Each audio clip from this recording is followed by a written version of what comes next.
أشهد أن لا إله إلا الله.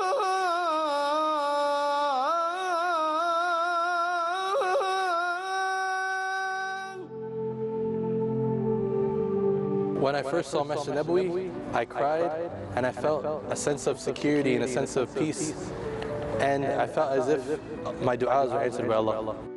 Okay, my name is James. I grew up in America, Philadelphia, Pennsylvania, and before Islam I was a Christian. I grew up in a Christian family. We used to go to church most Sundays, and they enrolled me in a Christian school from when I was in kindergarten until about middle school. I was in Christian school where we study the Bible, and the whole curriculum is surrounded by Christianity. And they weren't too strict with the religion, but they wanted us to have that foundation in our life where we study Christianity and we practice it to an extent. My parents, I had a pretty good life before Islam. My parents, they have, a decent amount of money, and we were just normal Americans before Islam. So in school in America, you're required to study all the religions. So when we got to the Abrahamic faiths, Christianity, Judaism, and Islam, when the teacher got to Islam, she told us her father converted to Islam. And she said that what he really liked about Islam was that you worship one creator. There's no middleman involved as in Christianity. And this is something that really stuck out to me. So I wrote a paper for the class because we had to write a paper for the class about one of the three religions, and I chose Islam. And I wrote the paper about Islam, about the 5 pillars of Islam, and in doing this I was doing research for myself, not just for the paper. So, learning about the Prophet's life, sallallahu alaihi wasallam, learning about the oneness of God, and specifically learning about how we love all the prophets, Prophet Moses, Prophet Jesus, Prophet Abraham. We love all the prophets, and this is what really drew me into Islam. So I turned in the paper, and she said, "You did really great. You did really good on the paper." But when I got home, every day when I would get home from school, I would go on the computer and search up, what does Tawheed mean? Who is the Prophet Muhammad sallallahu alaihi wasallam?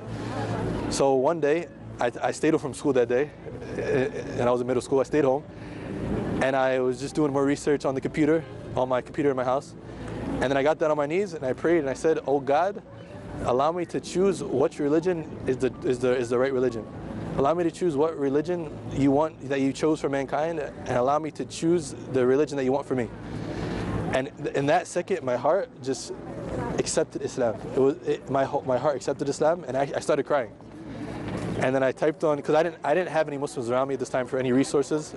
As I was 12 years old, I couldn't go out in the car and go anywhere. So I typed online, "How does one become Muslim?"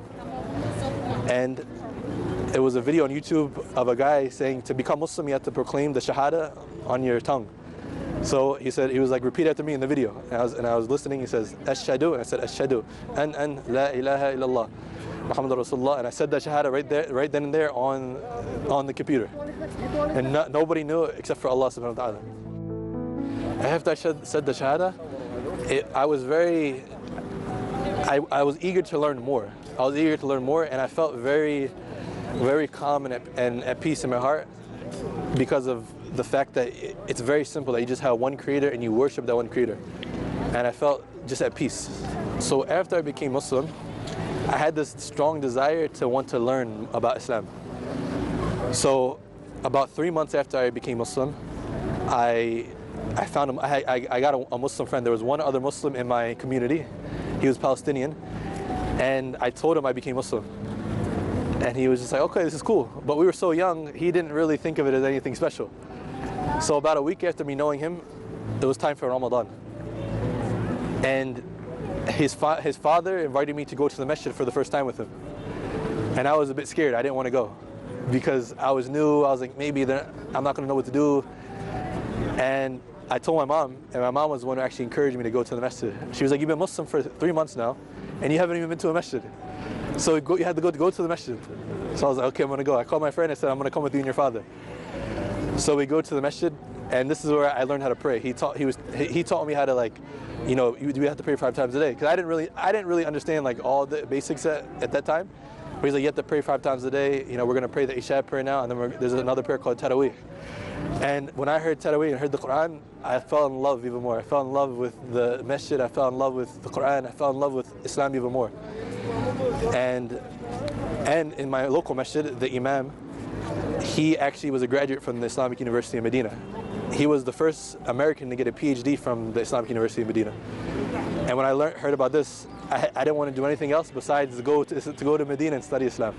So as soon as I finished high school and I graduated, I applied for the Medina University. And I went to my local Imam, and he told me the steps I had to do, what I had to do, my passport, etc., etc.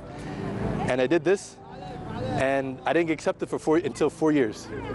So I applied to I had to go to university in America, and in the university in America I studied Islamic history.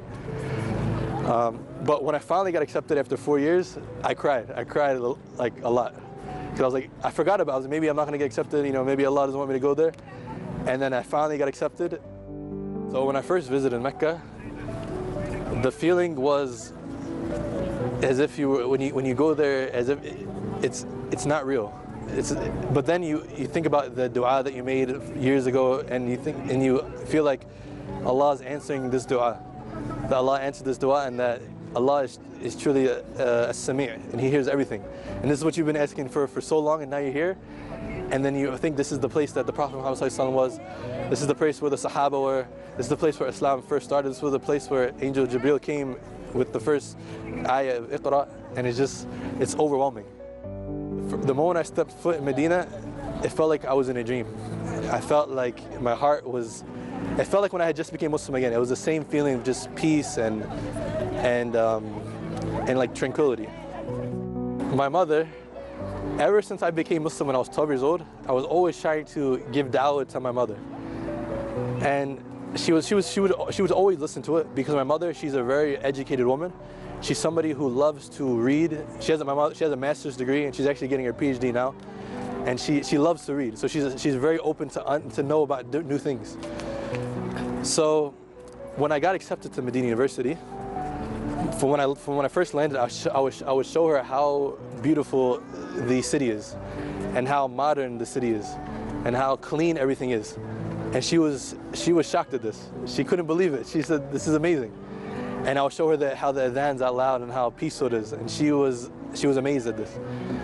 So my first semester back during the break, me and my wife and my mom were all talking about Christianity, about Islam, and then my mother said, "I believe that Jesus is a prophet, and I believe that there's only one God." So I said, "You're a Muslim." She was like, "I believe this for a while now. It just makes sense to me." So I say your Shahada. So she says her Shahada, and then that's how she became a Muslim. And she was crying, and she was very emotional. And my mother, she said one of the main reasons she became Muslim was she saw how my conduct was since I was young until now, how I would deal with her, and how she saw that I never raised my voice at my mother or my father, because in the Quran it tells us to be good to our parents. And she said this was one of the main reasons why she accepted Islam and why she even looked into it in the first place. Me personally, I would like to say that I'm very grateful the Saudi Arabian government allowed me to study here, and they allowed me and my family to live here, and they allow us to study, Islam. They allow us to study Arabic. They also allow us to study Quran, so we can go back to our countries and we can show them what the true Islam is. We can show them that Islam is a religion that promotes safety and security. It's a religion that promotes the well-being of humankind.